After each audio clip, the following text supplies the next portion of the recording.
up on last night's question about celibacy and spirituality. So why do we even have bodies? So last night, without rehashing last night we had spoken about celibacy. The question had come up whether it was essential for spiritual awakening. And I had shared how the teaching and the path is really one focused on going beyond the body, transcending the calls of the body. So now we come to, well, why do we even have bodies? A couple of reasons. The first is that if we accept the basic premise, which is that we are soul, we are divine, we are part of that wholeness, that oneness, that fullness, that infinite nature. If we're part of that, our purpose in life is to return to that awareness. And all of that which we do, all of our spiritual practice, all of the fruits of karma that's given to us, all of the way that we respond to the fruits of the karma that we get, is all in the service of remembering who we are. So that's the basic premise of the spiritual teaching. For that, as ironic as it seems, the body is actually necessary. And it's necessary because as I delve into a path of whether it's meditation, whether it's introspection, we spoke about this last night, whether it's self-study, whatever I'm doing on my path, I'm actually doing it with my body. It's only this physical brain/mind, I'm not going to distinguish between them here, that actually enables me to sit down and meditate. It's the physical brain/mind that chants my mantra. It's the physical brain/mind that is able to connect with my breath. When we speak about being aware, being mindful, witnessing, well, what part of us witnesses? Consciousness without a brain-mind can't witness. Consciousness without that physical aspect just is. It just is. It's not seeing anything, it's not noticing anything, it's not witnessing anything, it's not unfolding, it's not expanding, it just is. So consciousness exists without the body. Consciousness does not require my body. But if I'm going to use my consciousness to get closer to the truth of who I am, if I'm going to use my consciousness consciously to expand, whether we say enlightenment, whether we say spiritual awakening, whether we say moksha, whether we say nirvana, whatever term we use, I have to consciously use my consciousness. I have to consciously use my awareness. I have to consciously use my mindfulness. That entire interaction requires my brain. If I were brain dead, I couldn't do that. My academic background is neurology, and so I love all of the studies that show us how through a simple car accident or a stroke or an illness or an injury that impacts somebody's physical brain, suddenly you get incredible, drastic changes in the personality of the person. Literally, it seems who they are has changed. It's not just usually a matter of simple things as issues of movement or issues of sight or issues of memory. You get frequently these what seem to be shifts in consciousness, shifts in awareness. That's where it sits, the physical brain. I know this, it sounds very, very material. But this is where the beautiful interaction happens. We're not either physical or spiritual. It's not about body or soul. It's both. I am soul, but I have a body. And the purpose of the body is not just how quickly and easily and fully can I forget that I have one, or can I ignore it, or can I harm it. You know, interestingly, the Buddha, when he went on his path of awakening, before he sat under the Bodhi tree, before he did his meditation, went through a period of this real harm to the body. The austerities that are done in the name of religion or spiritual awakening. Extreme. Whether it's extreme fasting, whether it's extreme staying awake, whether it's extreme deprivation. And he realized this isn't the way. This too is extreme. And when he finally was enlightened and finally gave his teachings, there's a lot of emphasis on the middle path. So the body is not something that we have simply to ignore. It's not something we have simply to flagellate. It's not something we have simply to figure out how can I pretend I don't have it. The body serves a very important role, which is through this body, we are actually able to attain enlightenment. This is why the human birth is seen as the highest birth.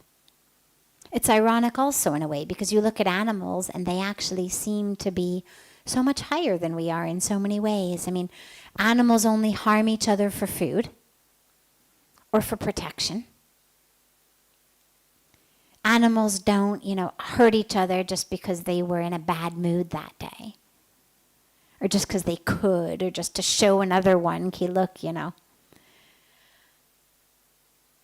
We're the only ones who, for reasons other than food or physical survival, immediate survival, actually harm others and harm ourselves.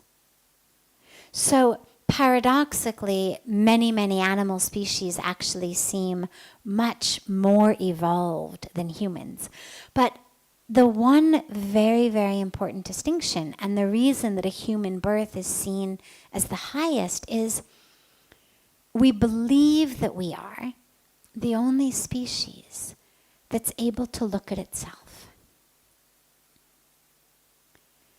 So the animal, even though it may be living its animal life with lots of animal integrity and peacefulness and doing the right thing, it's not able to witness that in itself. It's believed that humans are the only one whose consciousness enables them to actually be watching themselves and aware of themselves and conscious of themselves at the same time. And that's what's required for the spiritual path. Because if I'm just living,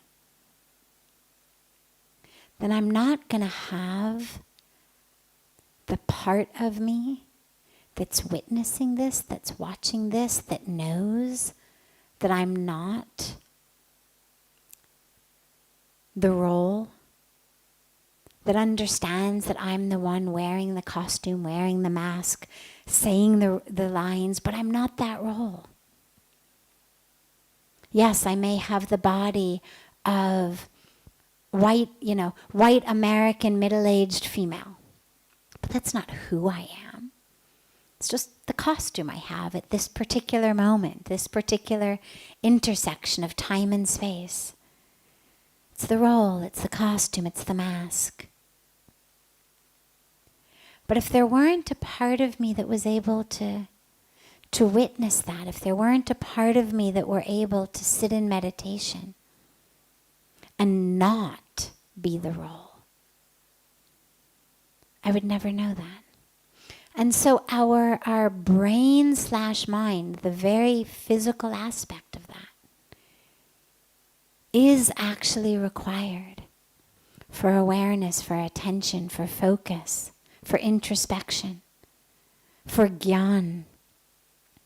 Any of the three paths of yoga, the three main paths of awakening, Gyan Yoga, path of wisdom, Bhakti Yoga, the path of love and devotion, Karma Yoga, the path of action service.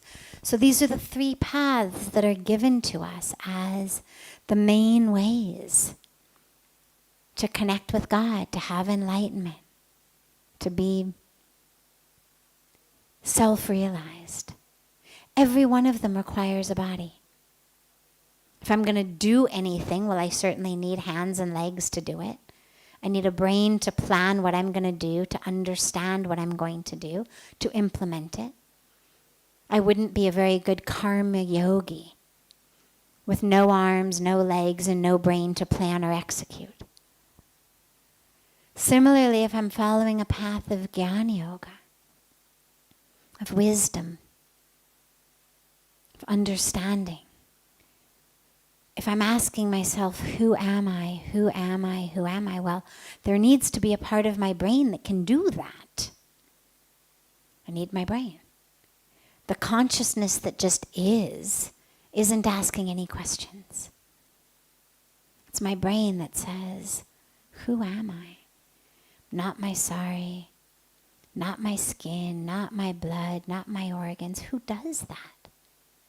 My brain does that. If I follow the path of love or devotion, still need the body. Whether we talk about love existing in our heart or love existing in our brain, either way, it exists in the body, in me. Feel it in me. If I were brain dead, I would no longer be able to be on a path of devotion.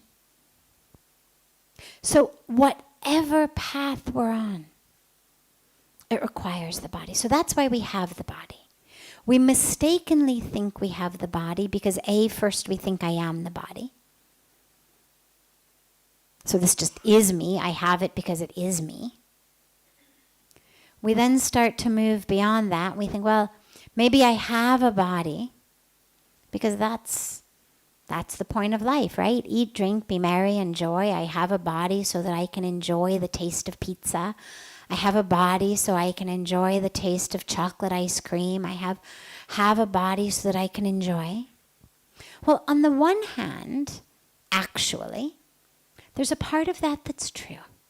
I have a deep, deep faith in the divine and there being a purpose of everything. And I believe that God has given us the ability to enjoy, not just so we can throw it away. I believe that God has made sunsets so beautiful and given us eyes with which we can see them and appreciate them because we're supposed to see them and appreciate them. I believe that she's made flowers smell so beautiful and given us noses that are able to smell the fragrance simply because we are supposed to smell the fragrance. So yes, on the one hand, that philosophy is right, that we have the ability to see, to smell, to taste, to touch, to hear. Because the world that has been created is extraordinary. We've got an entire scripture dedicated to the power of sound, the Samved. Well, clearly, we need to be able to hear for sound to impact us. For have no ears. For have no inner ear, outer ear.